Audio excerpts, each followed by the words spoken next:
and welcome back to Reading Homestuck, the Epilogues. We got Mason, Arthur, and June here today. Yo. Hello. Hi. I don't think there's anything else to do at the beginning, so fuck it. We move. We So begin. for all the text that's in orange, are we just gonna read it in our most fuck-ass Dirk impressions? Yeah. I This is Dirk. guess, yeah, all of us will have to do a semi-passable Dirk impression just in case. This time it will be Arthur. Hooray! Oh, so the guy who does it the best. Yeah, I mean the guy who did it first. The guy who did it first, exactly. That's what I mean. Go. Let's go. Xavier, Renegade Angel, begin. None of my friends have noticed it yet, but you have the ability to read between the lines, to understand that our lives are blighted by this undercurrent of subtext of narrative significance. Anyone paying attention could have guessed by now who's really telling this story. You're not so innocent either. I've got you leering at some pretty personal moments. Are you having fun being a voyeur? Just violating the shit out of everyone's privacy? Are these teenage romantic entanglements panning out the way you wanted? Well, they never do. Maybe it helps being able to see everyone's thoughts described in plain sight, broadcasting the internal conflicts, the compromises, the doubts. Does it make it easier for you to accept the emotional faltering, the missteps, the basic inability to reach out and seize the opportunity for happiness repeatedly dangled in their faces? Knowing their thoughts are transcribed by a third party, does it fill you with a sense of unease, of sickness, sensing that the observations made of their mental interiors may be tainted? Who the hell do you think I am? I can hear you wondering. You know who I am, of course. The better question is, who do you think you are? What exactly is so special about you? This Nothing, is some of course. shit I could hear from Xavier Renegade Angel. Yeah, this is fucking How incredible. do you think you are? I am. Nothing, of course. I am specific. I have a name, an agenda, Long live the rock type. Oh a my vision. I am a monolith of the concentrated narrative authority relaying events to you, and swaying them as I see fit. Whereas you are pointedly non-specific. You are the generalized, impotent witness to all this. You are essentially as beholden to me as those whose lives I describe. I even have the ability to decide what you actually means. I can take the you-ness away from you and put it inside another passive mark, such as John Egbert. You didn't even notice when I did it, and you had no objections then. Why would you object now? So what makes John so special? The answer is something I'm sure you've suspected all along, but would rather not face, which is probably nothing. He isn't special. He's quite ordinary, I assure you. Boring even, and getting less interesting by the minute as he's forced to confront his absolute lack of heroic purpose except as a pawn to be manipulated by a fantastical reality. But It's a fatalistic reality, yeah. fatalistic. Ooh, I said fantastic because balling. I'd also like to make sure it clear he's not even that remarkable in his unremarkableness. He's simply convenient for it. Anyone can be endowed with this newness if I think it achieves a certain goal, even if the objective is merely to demonstrate the gambit's potential, to reveal the effortlessness behind it, to make a show of who matters and whose doesn't. And even if they do matter, for how long and for what purpose is dictated solely by the allocation of this faculty, the you-ness can be stripped from the lowly Egbert just as easily as it was given, and then bestowed upon the mighty circuit, but then even only long enough to dismiss the vainglorious spotlight hog from the narrative forever. Good riddance. But I haven't revealed myself to you just to boast about the abilities arising from the gradual obliteration of the constraints on my consciousness. I've only taken a moment to answer a few questions, not the ones I heard you ask, because again, you are non-specific and therefore do not matter, but the ones I imagined you asking. And by imagining these questions, they became less fake, and as such demanded similarly non-fake answers. No, in truth, the time has come to make my presence known in order to start bringing my plans to fruition. It's time to get down to fucking business. John needs to wake up. Rise and shine, Dr. John. Rise and shine, Dr. Egbert. Rise Dr. Homestuck. shine. Rise and grind. John Homestuck. Rise. John Homestuck, that's his name. Dr. Homestuck. Jonathan Rise Homestuck. Doctor? and grind. Doctor. Not that I wish to imply that you have been sleeping on the job, more that I am bored and the narrator keeps screaming at me. Alright, is it still my turn to read? Or is No, it's my turn now. I need to He's got flex to buck up my and get that Xavier much Renegade less Angel voice practiced, going. much less impressive Xavier Renegade Angel impression. You wake up. Okay, who's taking John? Fuck it. Alright, June, you're on John. Number 15. Burger King Burger Foot King Foot Lettuce. Lettuce. Classic. Good shit. What? You open your eyes. Actually, you're not sure they're open. Everything is intolerably bright, like it was inside the juju. But worse, did you go blind? Are you dead? Is your ghost dead? You spend a couple seconds filing through miserable worst-case scenarios, but then you see it, your own blood, floating around you in a nimbus of shiny, taut bubbles. You reach out to touch one and it bursts around your finger.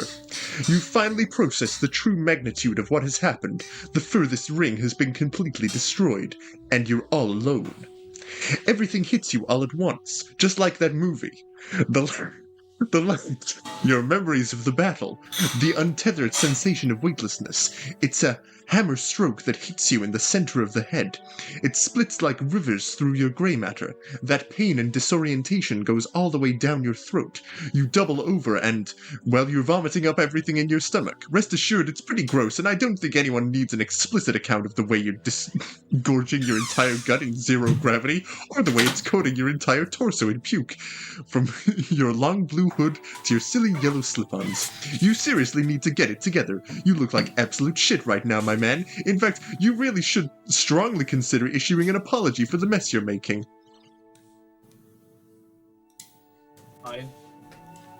I'm sorry.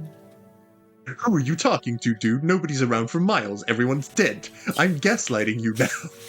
I need to Well, make you feel like almost you've everyone. gone fucking crazy in the void. We have had legitimately like one interaction prior to this moment, and now I'm using the opportunity to gaslight you. You know what's interesting? Yeah? None of us have made a Charlie Dirk joke. Just thought I'd throw that one out there.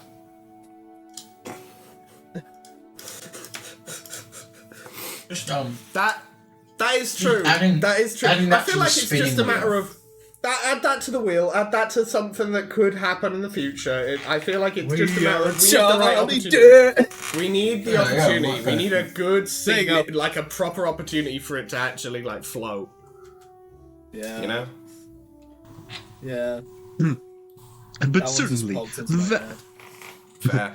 the vast majority of what qualifies as everyone in your current frame of reference, every single person and every single thing, nearly literally, has been sucked into the monstrous black hole up there, including every single fragment of black empty space that used to provide the canvas for this bleak continuum, and most of your friends, Rose, Dave, Absurd Cat Dave, and hundreds of ghosts, who all valiantly contributed in a victory, which you're only now beginning to question the functional necessity of. Not Jade, though. She's apparently not your friend. Fuck you, Jade. I personally hate. Nah, she's still alive. hate you. She's still alive, don't worry about it. Off screen. We're gonna give her the somebody fact did that she reverse literally curse becomes a technique. reanimated We corpse wherever teleported she her ends back up, to the but hospital nah, off screen. it's Don't fine. worry, 'cause retroactively lowers Sakuna's It's fine. count, guys. It's fine. It's fine. It's totally fine. Ignore the fact that we know she becomes a reanimated corpse. No, not a corpse. She's fine. It's fine. She's No, alive. no, it's fine. She's chill. She's alright. It's Yo, fine. I If she- just realized. She's a something, reanimated guys. corpse, and it's the Kenjaku technique. It's fine. I was gonna say it's Kenjaku. Yeah, it's just the Kenjaku Calliope technique. to It's fine. Alternate Kenjaku's Calliope Yeah, is it's fine. It's Kenjaku. it's not even that big a deal. Like, don't worry about Oh, it. We're I just now need to retroactively see. lowering kill counts. I now need to see like. It's Jade, but like it's the one scene from season 2 of JJK where like Kenjaku pulls like the scalp off and reveals the brain, and then the brain is just like a green brain with like Calliope with alternate Calliope's little face on it. Yeah. I need that like yesterday. That's peak. Well, Anyway, if someone I'll wants to actually do read that the line shit, now. you go right ahead, guys. Please, please do if you feel the inclination. Functional necessity. That doesn't sound like something I would think. It's because it's not. What the fuck? What the You fuck, finally dude? noticed. No, not me. You go back to ignoring the fact that I'm the voice in your head. You noticed how it hurts when you breathe. Suddenly you remember, Lord English's tooth is still embedded in your chest. You panic, wrap your hands around the base, and give it a little tug. It's excruciating. The tooth makes an awful grating sound as it grinds along one of your ribs. You gasp and lose your grip, biting the inside of your mouth so hard that you taste blood. Can't blame you for trying, but I wouldn't do that if I were you. Without someone to administer proper medical care, you'll bleed to death pretty much instantly. On the other hand, the tooth is poisoned, so you're pretty much fucked either way, and that's really all there is to say on the matter. Sigh. Is this a just or what is it? Just or lawful? Heroic. Just or- Heroic. I reckon it would be I heroic guess I'm because heroic. I Lord English assume did it'd be die. heroic considering he And would have died. he went to the from trouble of, like, the- going to the fight whole him. battle. Yeah. What if you just start saying tons of no? Because if you say slurs, it becomes just because you're a horrid person. What if you just start spouting genuine, Like, just unfiltered straight dog up- shit opinions? Just straight up actual nonsense to try and It's- you- even you out just the start- scale. You just start spouting random, incoherent, like non-aligned opinions just to balance the scale so you can pull it out, just die, and then full Like, you on go just and like fight someone, they make stab it you, and you're weird. like, They oh, I should didn't actually not- want to fight you anyway. I didn't actually want to do revival this. systems suck. You can just break them instantly. You just Like, I have a don't- sign over your I head. that don't flips think that's which how is- it works. I Nah, don't it think would that's work, how it trust works, me. but that would be very funny. If you're about to die a just death, you just donate $4 billion to charity. And then you can You're like become a heroic button. and die that way. No, fuck! You donate $4 billion to Lockheed Martin and the orphanage they're about to blow up. Okay, I think that still would make it a just death then, because you No. still donated his shit to Lockheed No, Martin. no. Here's what you do. But Here's no, what you you're do. setting them You against donate each other 4 million to profit you're the- off of the war? That's Arthur. pretty evil. Arthur, But I've got the idea. You you're donate also 4 a million hero to the for saving orphanage, the and then orphanage. you donate That then got 2 blown million up. to Lockheed Martin, and then it balances the scales. Okay, yeah, I guess. Perfectly Yeah. balanced, as all things should be. $1 billion painful to resign- every CEO, $1 to every orphan. Perfectly balanced. Sure. Yeah, that's definitely balanced. Anyway, Yeah, that definitely adds up. we're Yeah, at the that top of the totally page, adds Mason, I think. You sigh. Yeah, no, don't worry, I know. Yeah, fair You enough. sigh in painful resignation and wonder what to do next. English is dead, so you suppose you can go home, right? It's tempting. You consider zapping back to Earthsea, being done with this nightmare for good, and never breathing a word of it to anyone ever again. But you can't yet, can you? Why not, you wonder? What's the harm? You're right. It would probably be a harmless decision in the grand scheme of things. Certainly the easiest thing to do. But what about your friends? You saw Rose and Dave die with your own eyes. You saw countless ghosts getting swallowed whole by a voracious singularity. How about Jade, though? She could still be out there, somewhere, injured, alone, scared. And it's your fault, isn't it? Oh, she was still out. It's all my fault. It's the offspring. My heart. I let them down. Ueh. You decide that no matter how terrible you feel, you should look around first before you leave. You were the one that dragged her here. You owe her that at least that much. Plus, there's someone else on your mind, isn't there?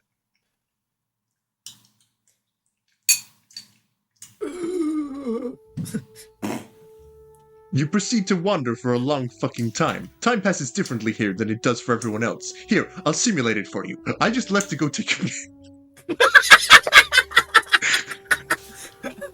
Okay, I think I like Dirk being the narrator. Okay, Dirk narrator is fun. Dirk narrator is I pretty just went and fun. took a massive Here, shit. let me and you've been simulate doing it for you. fucking I just nothing. went to the bathroom to jerk off. Oh, no, Go no, back no. to my shit. Spoilers for future. No. And then let me I simulate Spoilers it. for Dicey G's And Lancer. Peter Piper, I'm the one who Wang owes money to, by the way. Oh my god. Got long lips, Larry. No, Larry no, Long- That's Larry my, Longlips, that's no. my code name. Spoilers for a conversation right at the end of the upcoming Dicey D's Lancer thing. Don't worry, I there's zoned no back lead into up and just to had it. Larry Long. Don't worry, there's no lead up to it at all. It just This is like the occurs. best form of out of context spoilers because, like, even in context, this shit's incomprehensible. It's as incomprehensible if you were listening to it the first time in the episode. So, enjoy that. Enjoy learning the basic, vague context of that shit. Anyway, fucking, Anyway, I took a Dirk massive coming back piss. Then I microwaved myself a Hot Pocket. It was fucking delicious. Then I came back. In the time it took me to do that, you just spent hours drifting around the entire circumference of the black hole, thinking sad sack thoughts about the years of inaction that led you to this point, intermittently humming the Ghostbusters theme to yourself. You get so worked up about That's one of your low-key GB based. freestyles. Depressed that you almost miss motherfucker it. be like, I fucked this shit up so bad. I killed all my friends. Everybody I know is dead. Please, What I know is narrator, I dead. need this. More female mama kinda Ghostbusters, the homeless. feminists are taking over. I'm an adult virgin. Oh, God. Disregard the fact that that joke would not have existed in 2009, and John would not know that. No, it's fine. Yeah. Dirk's from the future. He just saved the video and just showed Dave at some point, and then Dave showed John. Yeah. Yeah. There, 11 o'clock. Do you see it? It's that tiny dot floating over there. You scramble to catch it before it drifts any closer to the event horizon. Got it. What the hell? It feels familiar, but you want to make sure you're not imagining it. A wallet. Your dad's wallet. You chew your lip and press your fingers into the soft leather. Space is an infinitely large expanse, and a wallet is a tiny, insignificant object. Sure, there have been crazier coincidences in the course of this wacky adventure you've been having for the past 10 years, but this one feels very precisely aimed at your heart. You take a deep breath, unfold the wallet, and open it. And so it fucking continues, okay. I guess I'll take narration and Jade.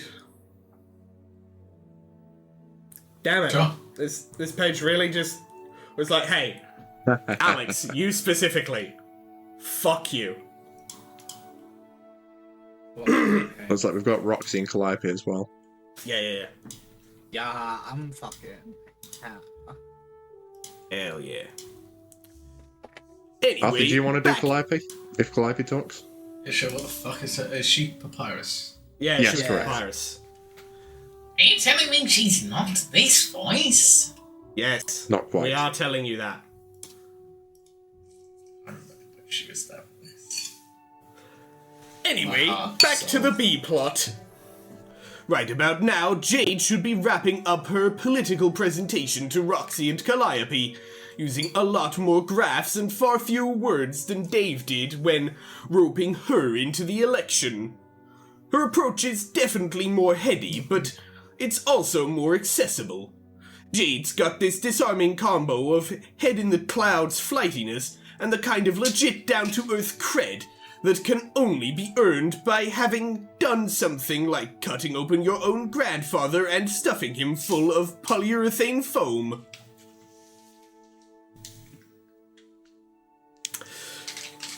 So, you see, Jane's neoliberal austerity measures. Roxy groans upon hearing the phrase neoliberal austerity measures for no less than the third time in this presentation.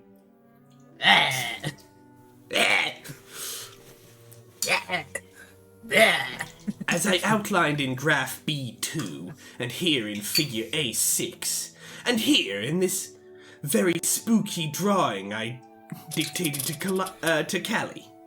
Great drawing, by the way. Will no doubt lead to a whole bunch of ugly societal backlashes, not just in economic terms, but on a number of other more serious vertices that we've been lucky enough to avoid on New Earth so far. Yeah, don't say. I do say. The thing is that Jane is an establishment leader. She's looking at doing things the way our old universes did them. She's pretty convinced that she's going to be able to replicate the capitalist hierarchies that Earth had, but in a more responsible way. But none of that stuff actually worked. And you think Karkat can do better? I think it's worth it to give him a chance. He's a leader of the people, and he's experienced firsthand what happens when establishment goes too far. Which I imagine you can sympathize with. Jade takes a deep breath, panting a little. Her graphs are floating around the room in disarray.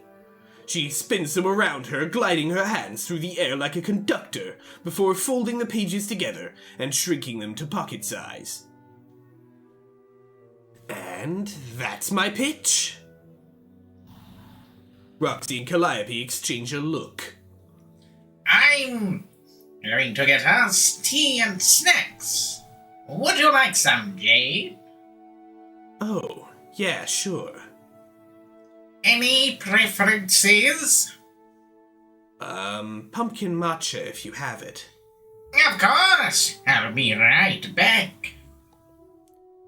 Calliope excuses herself from the conversation and flees to the kitchen, seemingly making no attempt to disguise the fact that she is in fact fleeing.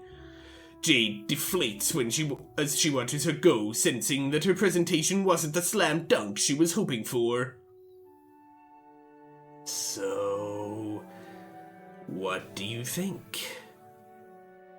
Huh. Well, I gotta say, this has been a convincing argument, all in all, but I don't know if I can help you out. What? Why not? Roxy presses her lips together, then bounces her palms on her knees. Her gaze slides east, right out the window. She and Calliope live in a belfry above New Prospect. One end of their living room is an oriel window that looks out over a public park. The other disappears into an arcading hallway lit at the far end by a giant stained glass window that Calliope made herself. The corbels supporting it have windy abstract shapes carved into them. This room reminds Jade of her childhood home, except that it's bright and warm and not inhabited in old corners by corpses and ghosts. That's why she can't settle down. That's what keeps Jade Harley flitting from couch to couch, relationship to relationship. She can't stop thinking to herself that home comes awfully close to rhyming with alone. Home is John, who doesn't call anymore. Home is when Rose and Kanaya welcome her in from a cold night and help her set lyrics to her sick bass lines. Home is here, snorting at Roxy's irreverent method of storytelling and admiring Callie's art. Home is Dave and Karkat, especially Dave and Karkat. Jade knows that this election is important for a manner of reasons, but let's not mistake her enthusiasm for some kind of humanistic altruism. Girl's got personal reasons for doing all this. Jade drifts down to sit cross-legged on the couch beside Roxy, and stares at her with a doggish expression, eyes wide, head lolling to the side until she gets an answer. Just don't really care about politics that much, I guess. Centrist. Roxy turns to face Jade again, smiling apologetically.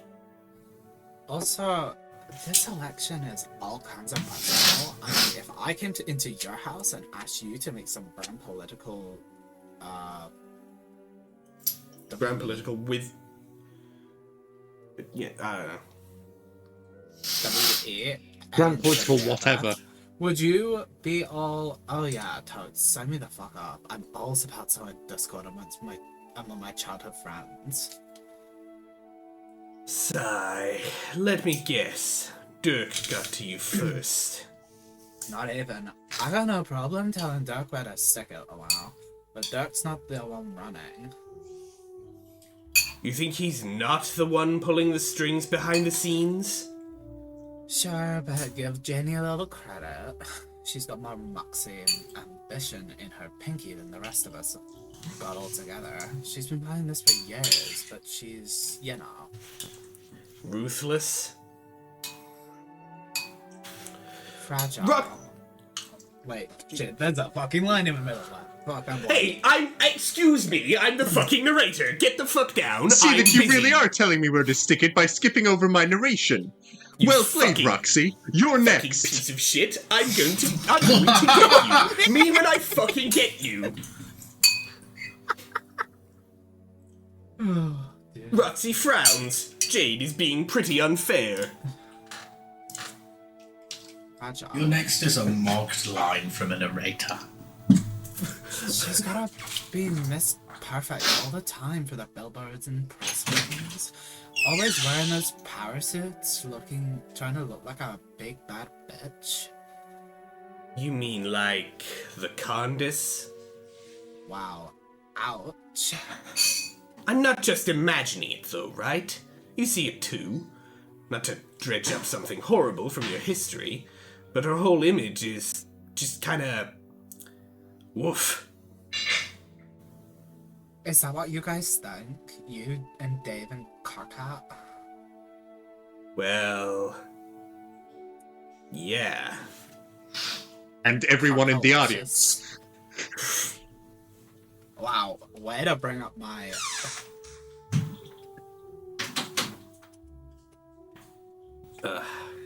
Roxy leans forward and stares Jade down, like she's searching for something behind Jade's eyes. Jade unwittingly responds in kind, looking for meaning behind Roxy's gaze. But she comes up empty, and to be honest, so do I. In the spirit of full disclosure, Roxy's the only one left I haven't been able to crack. Her mind remains a total enigma to me, just like it always has. If I had to guess, it's her void powers that make her invisible. Even to increasingly omniscient parties such as myself. For all intents and purposes, it's like her thoughts don't exist. She's the same person, as far as I can tell. She still wears her heart on her sleeve. But the bottom line remains. Roxy Lalonde is still utterly fucking inscrutable. No thoughts, head empty. Except head James. potentially full. I can't fucking read them. Well, Jane's not perfect. Roxy shrugs and runs her hand through her hair, which has been recently cut shorter than usual. Okay. And I don't care if she'll be a good president, but she's not pretty Crocker.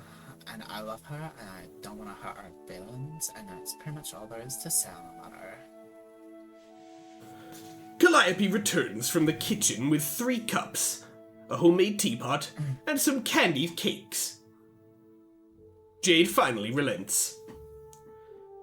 Fine, I understand. Callie, what about you? Calliope sets down the snacks and brushes Jade's skirt aside so she can sit down. She puts a claw to her mouth and makes her facial expression more complicated than you'd think her skull would be capable of.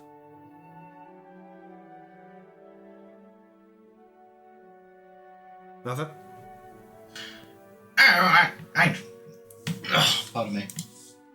I'm trying that voice again. Oh, I'd rather stay uninvolved, thank you. Centrist. Well, I feel like interfering in both politics and a personal argument between my friends would be impolite as well as kind of stressful, to be honest. Yeah, sorry, Callie, I probably shouldn't have put all that on you. Less apologizing, more smacking. Calliope claps her hands together. It's a bright noise. The tone of her voice is bright too. All these years, and she still can't believe that she has so many friends. She smiles at Jade, and Jade smiles back. The tea tastes great, the cakes are even better. Callie's an artist in everything she does.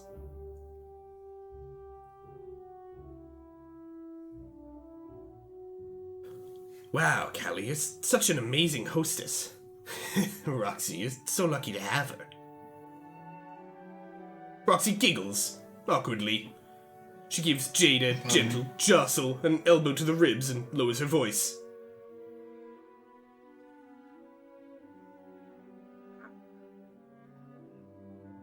Oh. Jade tenses up and pales, turns a wide-eyed look to Calliope, who is still smiling politely. She realizes, a bit too late, the profoundly insensitive nature of her social misstep.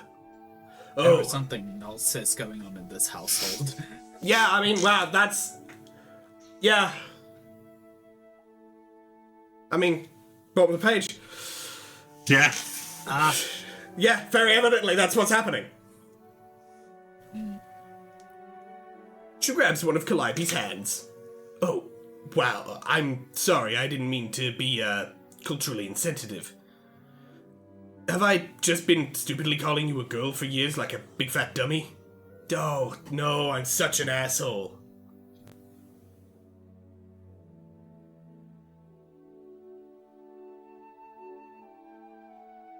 Mother? Sorry.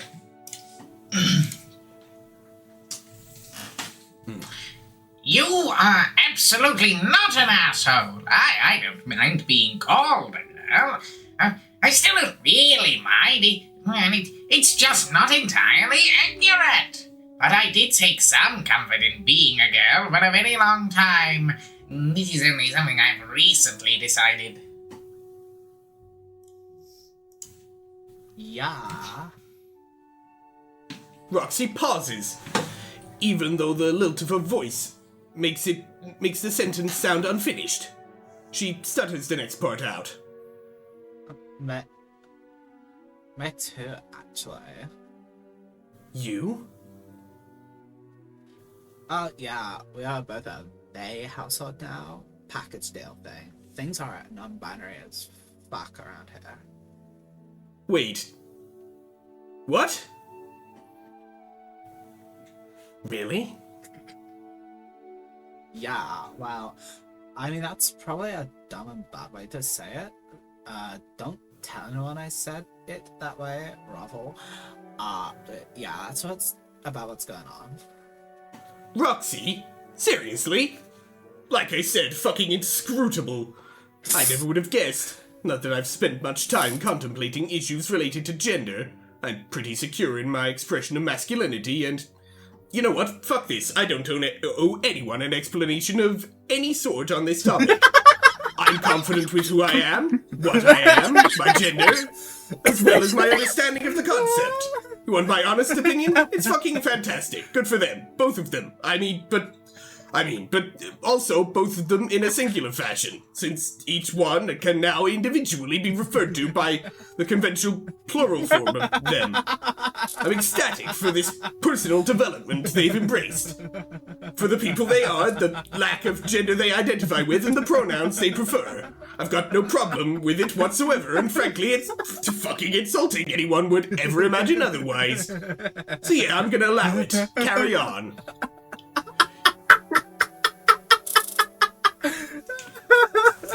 Calliope and Roxy being like, I'm non-binary, I'm also non-binary. Isn't there someone you forgot to ask?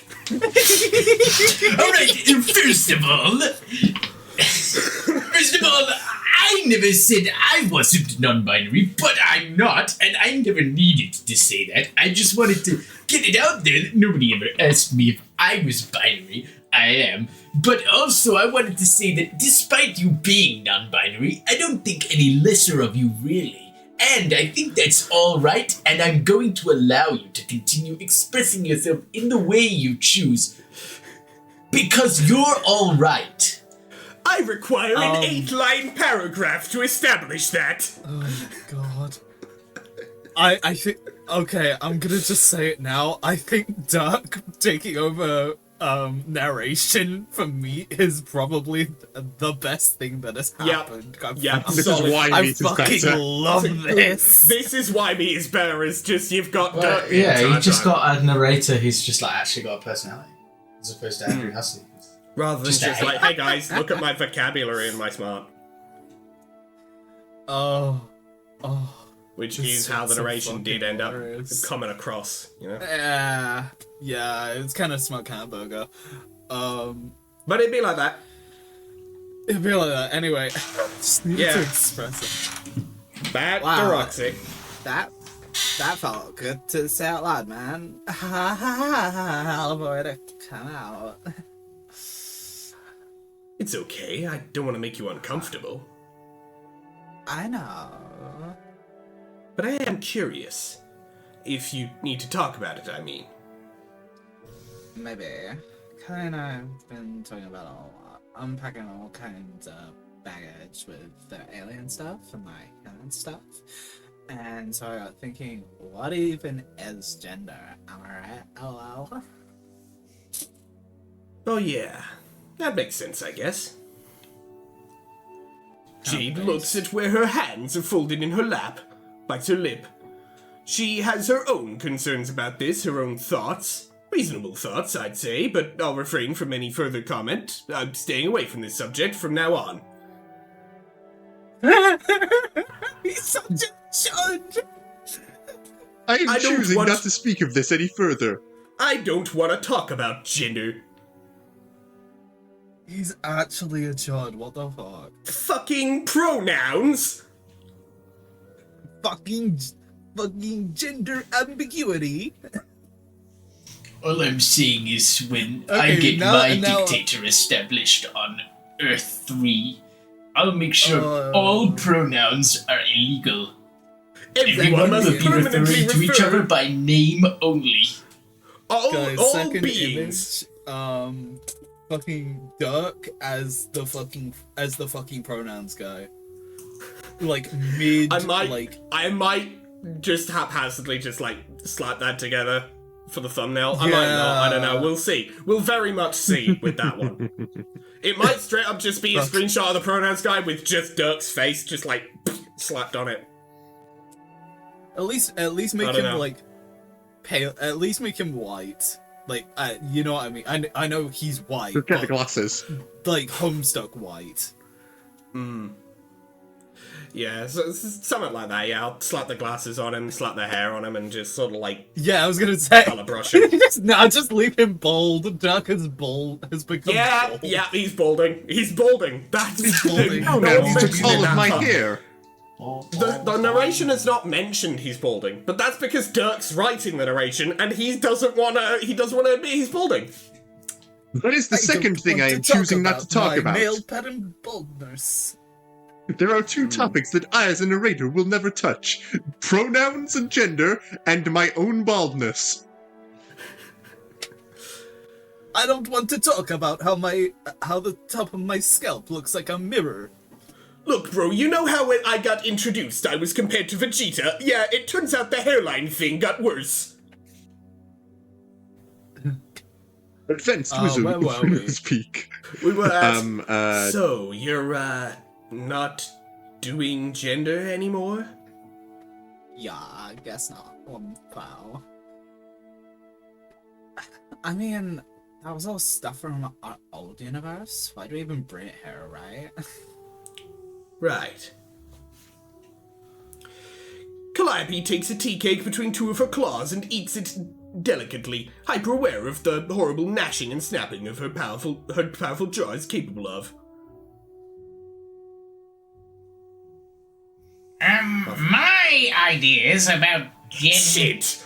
Between two of their claws. They take a tea cake between two of their claws and eats it delicately. Sorry, my bad. No, honestly, actually, Right, that's real, Turbo. because it will have the first time I'll always be like, It's so real. Oh my god, I'm actually experiencing. I'm better than this. I'm woke. I'm the woker. I'm the woker. I'm the I'm woke. I'm woke. I'm woke. I'm aware of things. I'm not a gender guy. I'm a woker. It's fine. I'm experiencing a genuinely good time with this. Hell Something yeah, I did baby. not It's fun. expect. Just imagining fun like time. Dirk during that little mini paragraph. It's just the meme of like Walter White punching the like metal thing on the wall. Yeah. Me when I misgender someone. The hairdryer. Or the paper towel is The hand dryer. Yeah.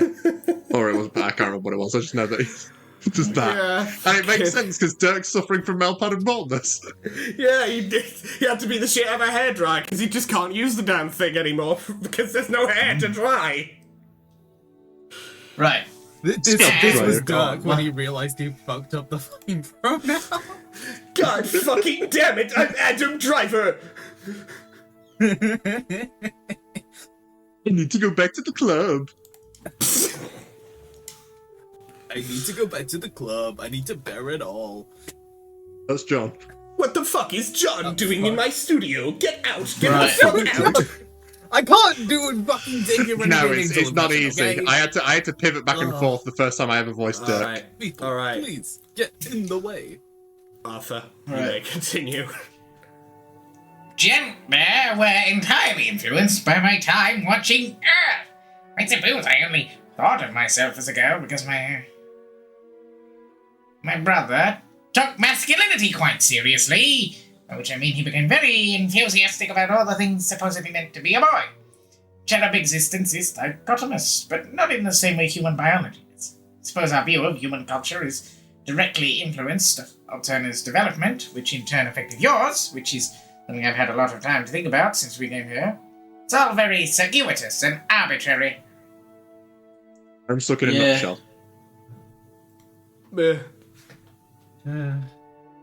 Yeah, exactly. Like, when you think about it, so much about Etsy thinks about boys and girls should do comes straight from the imagination of a bunch of dumb teens, which is totally fucked. Sure.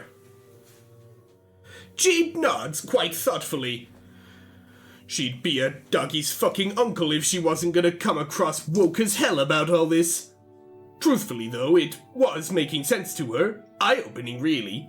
Why hadn't anyone told her this was even an option when she was younger?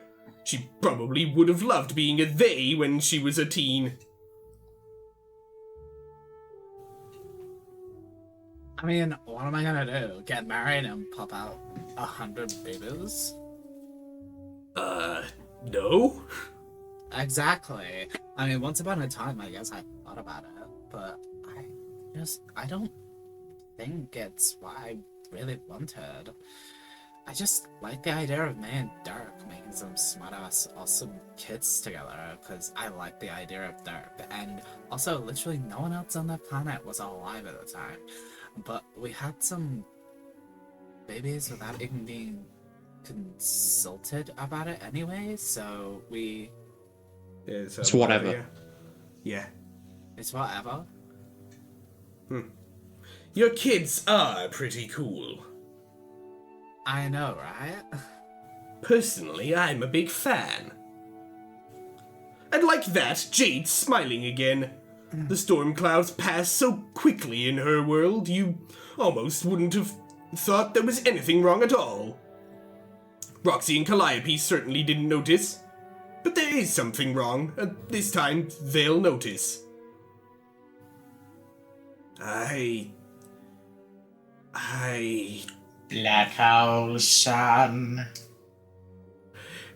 Jade drops her tea. The cup hits the floor and shatters. Jade? She takes a sharp breath. She's not feeling well suddenly. She's dizzy, feverish, and seeing things beyond her field of vision. A blinding flash of light. A black, perfect circle burning a hole in her eyes. She tries to stand, but her knees wobble and knock together. Roxy shoots out of her seat and catches her before she hits the floor. Oh, shit. Is she okay? I don't know. Get a cloth from the kitchen and some water. Okay, I'll be right back. I see Dirk has also forgot the pronouns again. And has not noticed he's done this. Bro, On the next page, you might be like, I did it again. Guys, okay, wait, it's what? the Where first was I? 5 minutes Okay, already. right. Come on, I can get this. I believe in myself. Please believe in Believe in me that believes in you. Dirk, when he realized I he need to fucked go- up the pronouns again. I need to go back and edit out all the instances. /F. Replace all pronouns with they. I've done it. Now I can't make any mistakes.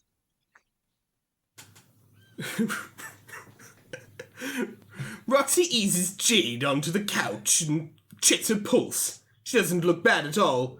Jade wears unconsciousness well, having spent the better part of her life napping. Roxy slaps her cheeks lightly and says her name, begs her to wake up.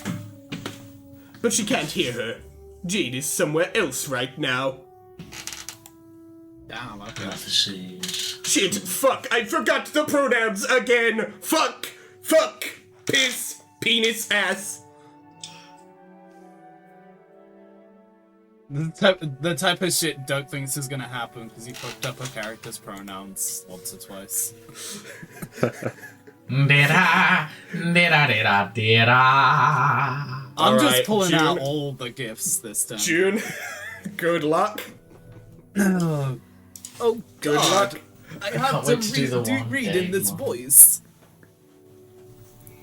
Oh boy. Jade gasps awake and begins to spiral.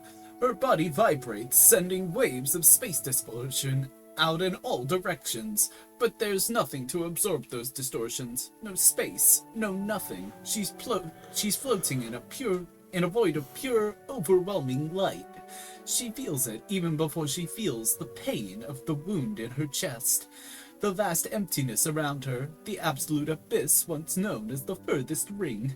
For a moment, she has the feeling that she's recalling something. Images and sounds in her head that resemble memories. But the memories aren't hers exactly. They seem to be someone else's. There's an older version of Roxy. Someone with a cheerful green skull for a head, who was Roxy's girlfriend? Something about an election. No, this doesn't make any sense at all. The memories are slipping away anyway. Quickly they dissolve, and soon they're completely out of her mind's reach, like she's waking from a dream that... Just like that, they're gone. All that's left are the memories belonging to her, along with the dire predicament for which she must claim responsibility. Her friends, Lord English, this great nothingness, this savage wound in her chest, that black hole. Black hole, son, won't you come? Anyway. She Go looks there, away Tom, from yeah. it, quickly, reflexively, the way you turn away from a light source that's too bright. The hole causes the same kind of discomfort to behold. It's so dark it hurts. Yet it calls her. Darker, yet darker. I'm W.D. Yes. Gaster. That's what the D in WD Gaster stands for. Dirk. I'm White Dirk Gaster. Wing Dirk Gaster. White Dirk Gaster, that's my name now. Her hair spills around her tentacles, tentacles like unfurling. tentacles, yeah. What are you She just kidding? has tentacles now. She just Look, there's a lot of secrets you don't know She's about now me. pod I'll octopus say, instead holy of pod shit. dog. That's me I being did some surprised about the retconning. tentacles. Some strange shenanigans occurred. Don't worry, I'm just rewriting some of the cliff notes. Don't worry, you thought John had rewrite powers. You ain't seen nothing yet. You ain't seen the kind of bullshit I can pull I off. can change the fabric of reality. I am the Scarlet Witch. Except I'm orange, not scarlet. Except my he's gods just robes are like colourblind. kind of fuchsia. I don't know. Something like that. I have mild color She blindness. She coils into a fetal position and runs her fingers along the edge of the shard in her chest. It sends pins and needles under her skin. It's pure negative energy. Potential, even. Not energy. There's no energy here. Potential The energy. absence- Conflation. Potential, man. The absence of a future. The thing skewering her through right now is the space between brats, between atoms. She tries to remove it, but has trouble getting a grip on it. It fails to behave like a solid piece of matter. Remains lodged within her stubbornly. It hurts, but she won't finish dying. Not just yet. She unfolds, blinking against the vast empty light around her. Her memories crease as she moves, filling her mind with the knowledge of the last few hours. She's 16, she thinks, trying to orient herself. And she just fought Lord English after being plucked out of a doomed timeline. At least, if you can even call what she did fighting. But what was that dream? It was significant, she knows that much. Dave and Coquette? Why did they jump into her mind as a unit? Earth-Sea? What's Earth-Sea? Concepts collide, commingling. Two different understandings of her world knit into each other as easily as she takes her next breath. Urgency bleeds off her neuroreceptors, melts right out of her fingertips. She lets herself float, unmoored, carried along an ebb tide in space that only she can perceive. She wonders if anyone else survived. She wants to see John. She didn't notice the moment she turned her gaze back towards the black hole. But now she couldn't look away if she tried. In slow, hazy spirals, it beckons her. The longer she stares at it, the deeper she peers into the folds of infinite atrophy, and the louder it gets. Loud? She only now notices there's sound emanating from it, but not the kind physical ears can detect.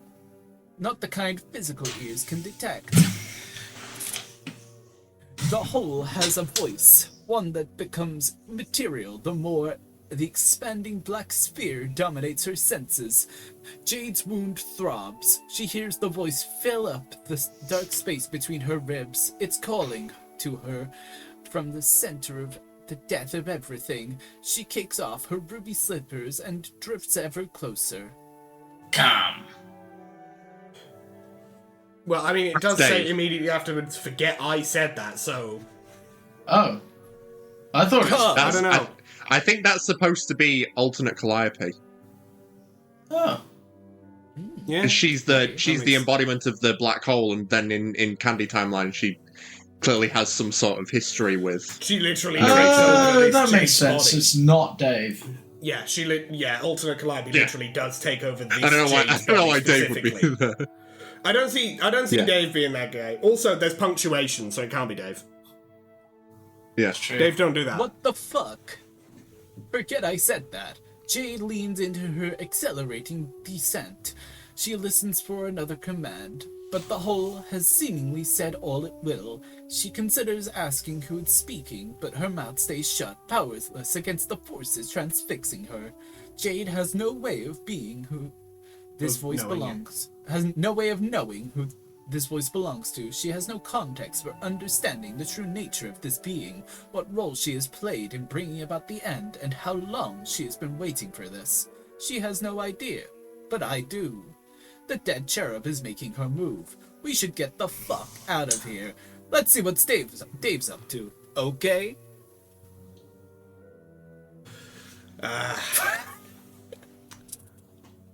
What a start. Oh my god. Well, incredible What a start beginning to a here, punch. lads. Incredible beginning here, you two. Great work.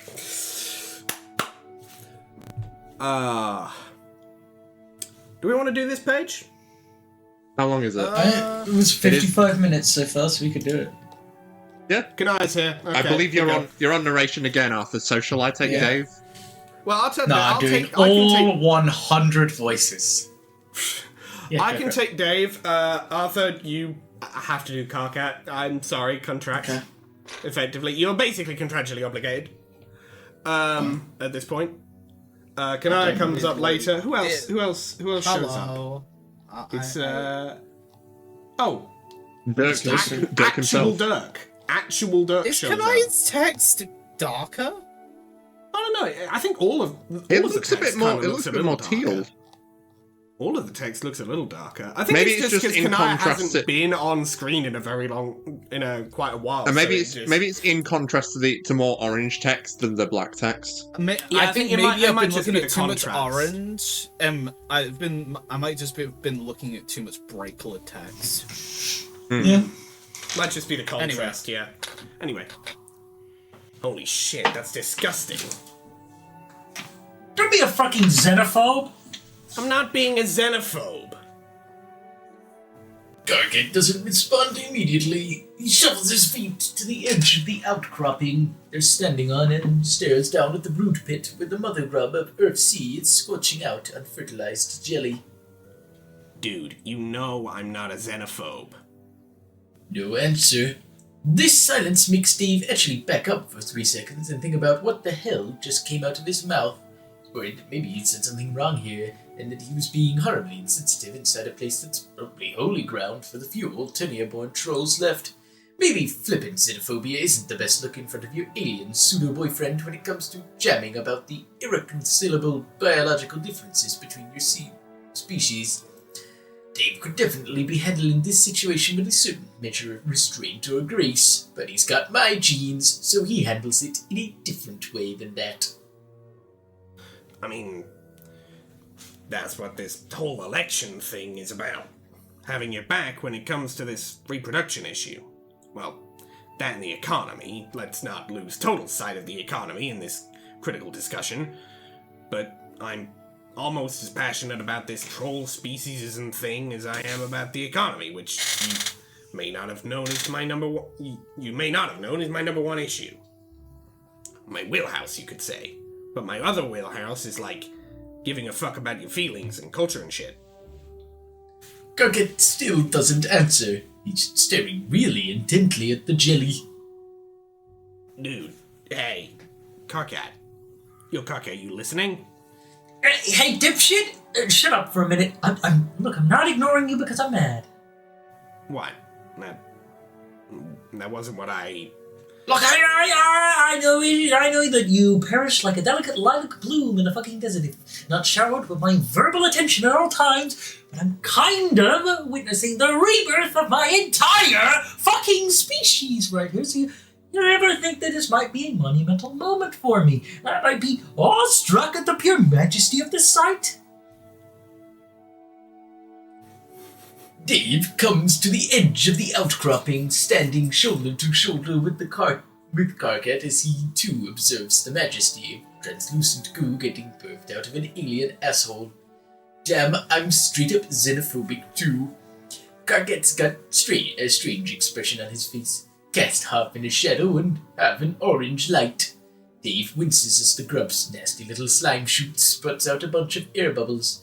It's a gross, gurgling fart that goes on basically forever. Yeah, but it is totally disgusting, right? Oh, I can't fucking believe you. What part of this is disgusting? Is it the slow deflating of its distended abdomen? The sound of dozens of segmented legs clacking against its exoskeleton? The unfertilized slurry being slowly squeezed from its ovipositional sphincter? Is that it? Is that disgusting to you, Dave? Well, kind of. You're right, it's horrible. To be completely honest, I would have gladly gone the rest of my wretched existence without ever seeing this. It's like when you squish the toothpaste tube down in the middle, only the tube is filled with fetus juice. I'm sorry, but I can hear you from down here. Did you want to talk to me, or are you intent on performing an impromptu and very unfunny comedy act on my front step? Oh, hey, Kanaya. Dave grabs Carcat by the wrist of his oversized sweater and they skid down the narrow walkway into the mouth of the crater. Kanaya steps out from beneath the canopy where she was doing grub science, wiping her hands on a silk cloth. She's glowing. Her skin, her mood can be politely described as pensive, but still she smiles at the sight of old friends. We'll love women and STEM. What's shaking, sis? Must you always call me that? Nah, but it does feel pretty rad to say. Like, wow, my sister-in-law is an alien, how cool's that? I love our awesome planet where everyone is free to form xenophilic family units without fear of government interference or reprisal. Which is a totally smooth segue into the topic at hand. That wasn't smooth at all. In fact, I don't think it will be possible for you to raise the subject we've come to talk about in a more ostentatiously awful and awkward way. And just because you did that stupid little... Here, Carcat pauses to imitate a very common Davism that involves two hands, a double wrist swivel, and... two hands and a double wrist swivel. It's an incredibly good imitation because he sees this particular bit of body language like 10 times a day. motion with your head, it doesn't make it smooth. No, see, the reason it's smooth is because I was the one who did it. I've got inherent smoothness, and it's a quality that transfers to everything I say and do. Also, that thing I do with my hands isn't stupid, it's cool. It's the stupidest thing I've ever seen, and you do it like 10 times a day. What even is it supposed to be? I'm dropping a beat, like I'm using a turntable and scratching one song into another, all smooth and shit. It looks like you're trying to fold laundry you forgot to iron. Dude, you have never once in your life ironed a shirt. I am familiar with the basic mechanics of your Earth customs, Dave. Okay, ironing is not Earth culture. I've seen Kanaya iron like a whole bunch of shirts. Yo, Kanaya, back me up here, sis. Kanaya regards them with a thin-lipped smile that is in equal measures patronizing and fond. So this is about the election. Yeah, you've already heard. Kanaya holds up the phone. I do get the internet down here.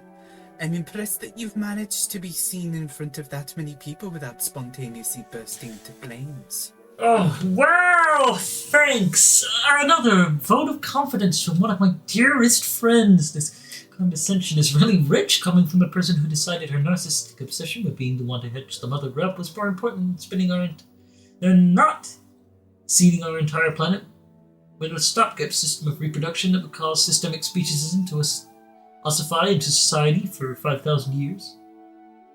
Carcat, hey. This again. Yes! This again! Fuck! Carcat, buddy. Remember the game plan here. We want to get Kanaya on our side, not alienate her completely. I acknowledge there have been consequences to decisions we made regarding the foundation of this society that were not foreseen or ideal, but I do not think that it is productive to attribute these resultant troubles to a single decision or individual. It stands in the way of our efforts to address them.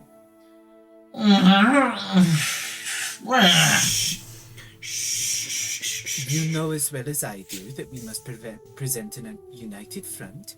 Please do not misinterpret my tone. I have nothing but the utmost faith in you. Jesus Christ, it's difficult to switch between those two voices because they require an entirely different throat shape. Kanaya reaches out to put a hand on Karkat's head, doesn't duck away in time, and she gives him an affectionate, matronly hair ruffle between his horns. She keeps her hand there and pulls him a step closer that she can speak softly to him. Her voice travels high in the empty cavern, but her tone is tender and private. Well, I know that it is difficult for you to take a direct compliment. I have in the past put my faith in you when the threat to our survival has been immediate and literal. It's basically nothing to ask me to do it again now that the threat is far more... Kanaya pauses here, choosing her words more carefully than usual. She takes her hand off Karkat's head and puts 2 fingers to her lip. Karkat's eyes follow the motion, wide and bright as dollar coins. Existential is how I think I should put it, if we're going to be polite. You're up on all the issues then. Kanaya sighs and starts making her way around the edge of the brood pit. How could I not be when it concerns me so directly? She lifts the hem of her skirt and jumps in. Dave is watching her, but Karkat's looking contemplatively at his entwined hands. Kanaya's right. It's almost excruciating for him to take a completely unironic compliment, especially face to face, like what she just said to him. I understand this about Karkat. It's one of the precious few things he and I have in common. We internalize and project the quality in very different ways, however, which is why I'm going to win. Jane Okay, bro. has... Okay, dude. Jane has been... Power here to scaler, speak son. with me recently, in fact. No fucking way. She was quite cordial, as always. You know, I do like Jane. In some regards, she reminds me of a friend we had who sadly did not survive our time on the Meteor. She was unfailingly kind to everyone she met, but also happened to be the heiress to the throne of a vast and bloody empire. And while she had a lot of opinions on reform, she had already wrenched some of her power from our last empress in the traditional manner.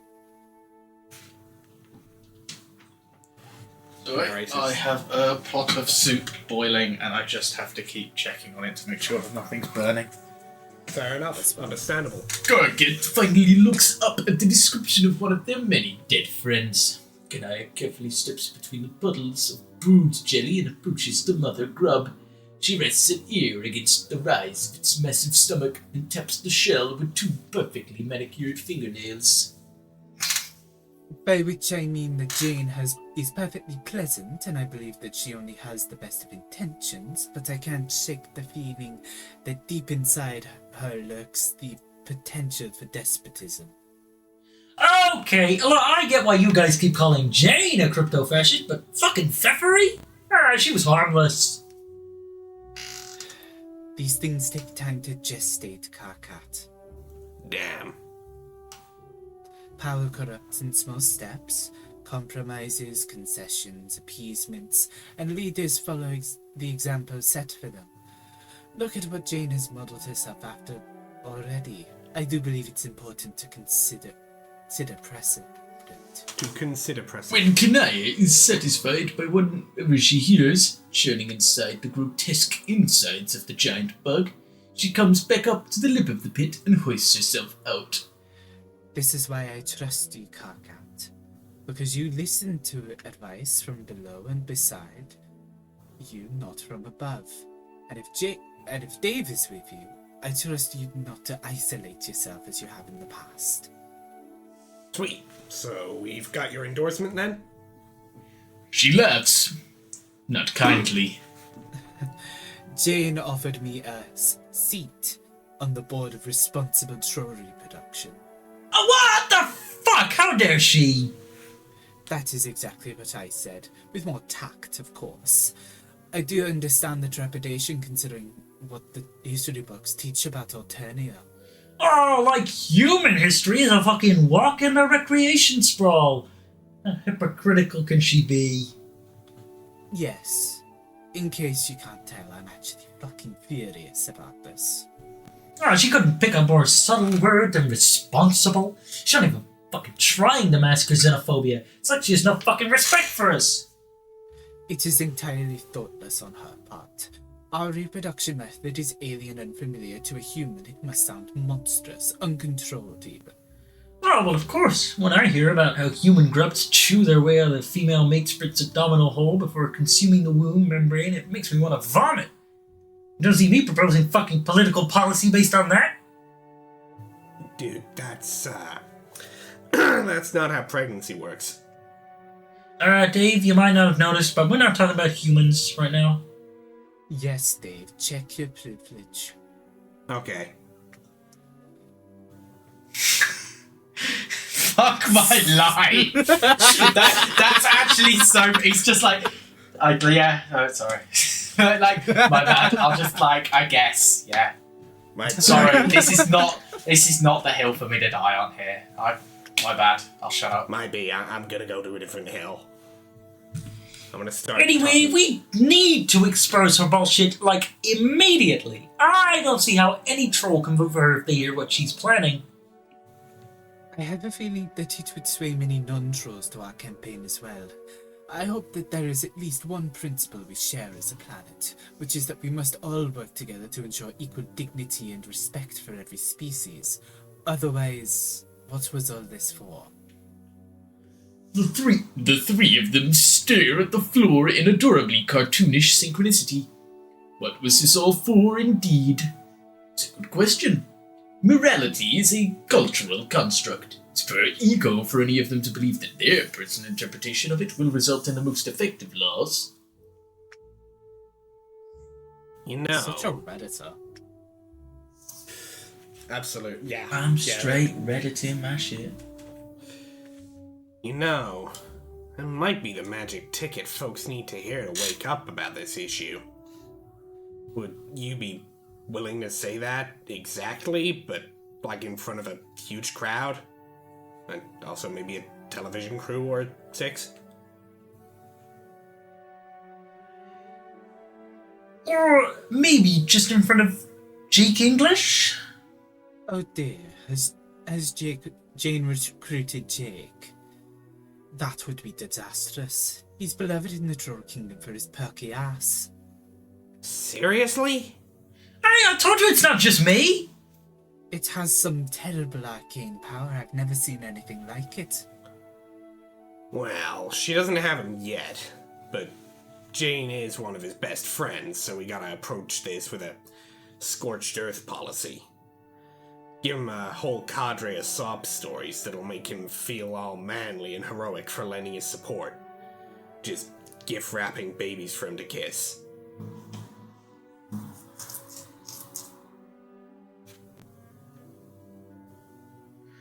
Troll babies, even?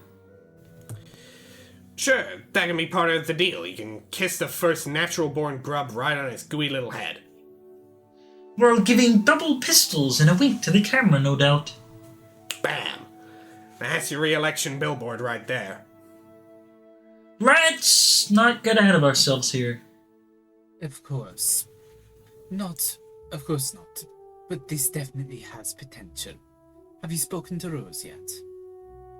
No. Oh, sorry. Hey, dude. Thought that was a grey line. Wasn't looking at the screen. My man, you gotta get your eyes checked. I wasn't looking at the screen. Yeah, get your eyes checked. Put them where they're meant to be. Right now. That's the topic, anyway. So your eyes to the screen so that you'll see all the lines. No, I mean, she's... Dave mimes lying down and taking pills. The look Kanai gives him is neither fond nor patronizing. What's up with that, anyway? You guys, grub? Pregnant? Kanai keeps staring. He just Dave, keeps what the turbo-flubbing fuck? this. He just keeps turbo-flubbing this. It's okay if you are. We won't tell. No. Don't you dare drag me into this grave you're digging for yourself! Come on, Carcat. Don't you want to be an uncle to a little bundle of love and Natural genetic and unnatural genetic tampering? No. What even goes on inside your head that you just produce this endless gushing spate of atrocious word garbage every day? Okay, stop freaking out. I'm just saying, from what I understand of troll reproduction, it would be technically possible for a troll and human to... No. And with ectobiology, anything's fucking possible. Oh my god! Whatever puts you on this unfathomable train of thought?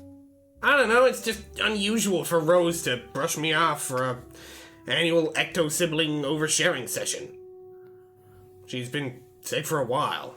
Either she's pregnant or I got reasons to be worried. Ganaya turns her head and bites her lip. Her thin fingers clutch at the hem of her shirt. She starts flickering a little like a light bulb in a heavy storm. The mood in here is just all over the place. Dave, sensing how uncomfortable he's made everything, cranks up the irreverence in his tone. When you put a foot in your mouth, shoving it all the way through your intestines and pulling it out your ass is a valid tactic, he seems to believe. That is... Bringing a new meaning to the word sitting on your feet.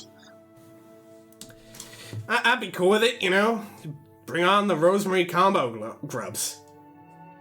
Rosemary. Like Rose, plus your last name, which is Marion or something like that, right? Miriam. Yeah, that. Ergo, Rosemary. I hate it. The Rosemary babies would have her hair or your horns or whatever, like when two cartoon animals of different species give in to their lust and have preposterous children. Fucking adorbs. I'm going to call my wife and you are going to stop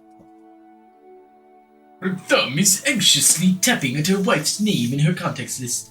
She walks briskly to the other side of the cave for privacy, pulling the curtain of her makeshift lab shut.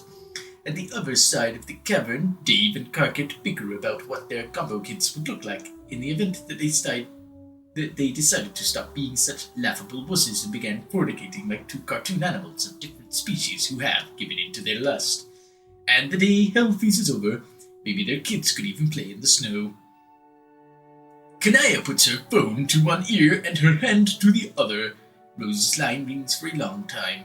It's unusual, she thinks. Rose rarely leaves her phone unattended.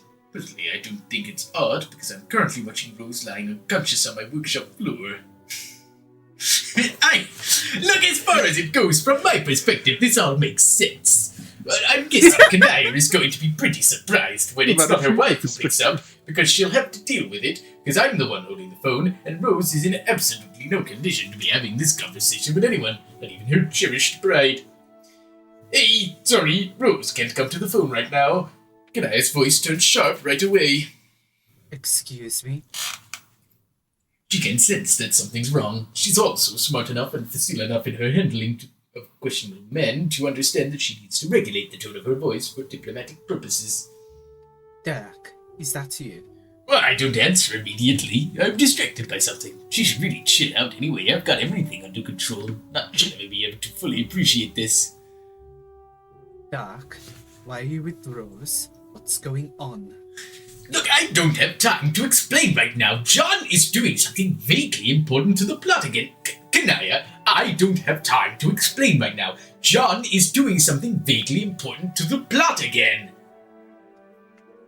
Dirk, what? This is going to have to wait. Dirk. I'm putting you on hold, okay? You got to chill. Dirk! Incredible. Hold music, babe. Wondrous. A round of a fucking applause. Okay, what do we think of this fucking episode? Go, Sid. I have a question. Sid. What would Dirk's hold music be? I feel like the Wii music, but there's like one of the notes missing. No, it's the Like Wii Me Maker music, but it's We make it, but the pauses are uncomfortably long. Yeah, that thing. It would be some I don't know. Bullshit. It would be some bullshit, yeah, This for is real. hilarious. This is hilarious. Incredible. I hope it Honestly- continues to be this funny. I pray it continues to be this funny. Pretty good. Yeah, this was It's fantastic. good. Decently fun. It's a good time. I'm having a damn good time. Simply having a decent time. Now that's Dirk's hold music. That's Dirk's hold music. That's what it is. Simply It's just that line. having Decent a time. decent time. It's just that line repeated over and over and over again. It never goes Yeah, something occasionally else. it is It's just into- that forever. Occasionally it is interjected with, "I'm sorry, you appear to be on hold at the minute because I'm doing something incredibly I'm fucking straight important." dirking it right now, You can- and by it, I mean my peanuts. No, it gets interrupted with it appears you are on hold. I'm sorry, but I'm straight dirking it right now. And by it, I mean my... And then the music cuts back in.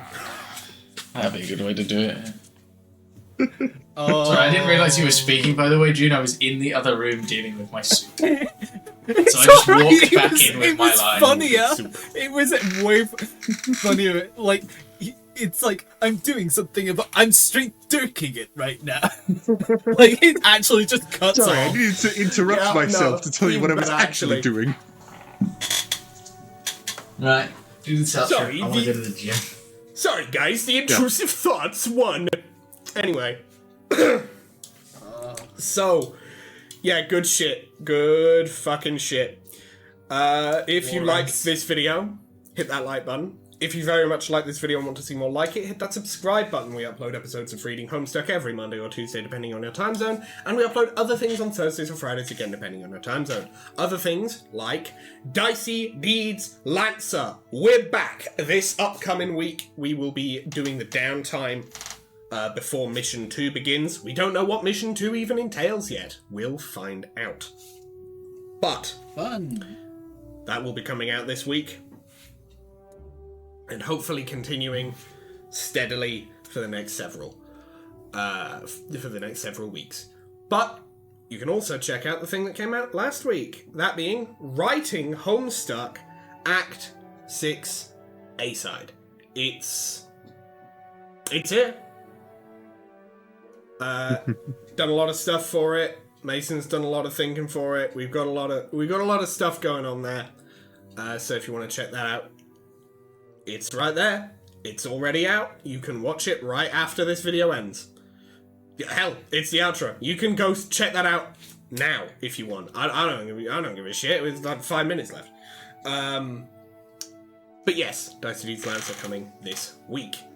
You can also follow me on Tumblr and on Blue Sky, I guess. I post the stuff that I make for Writing Homestuck on Tumblr. Also other stuff sometimes. Not especially often, but I'm there, you know? Sometimes it's just good to kind of lurk a little bit, you know?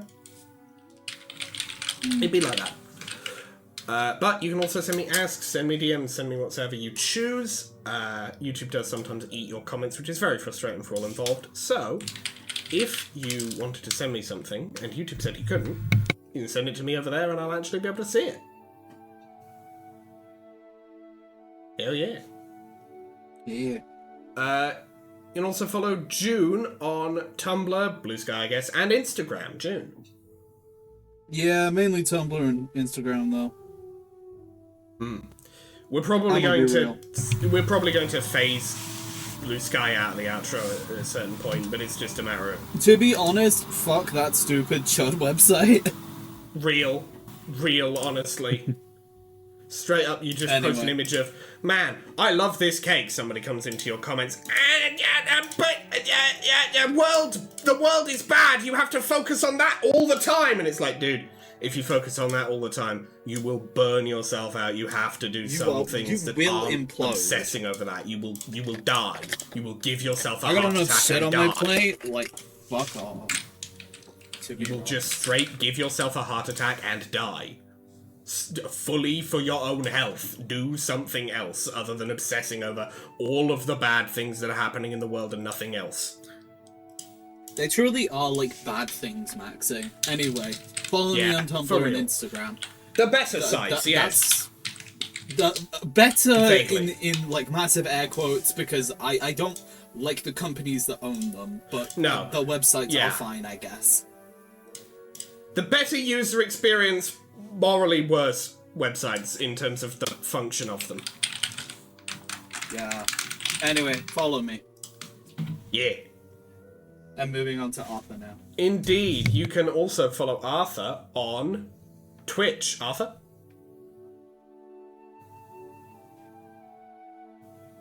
He is I clearly think he busy. just silenced himself.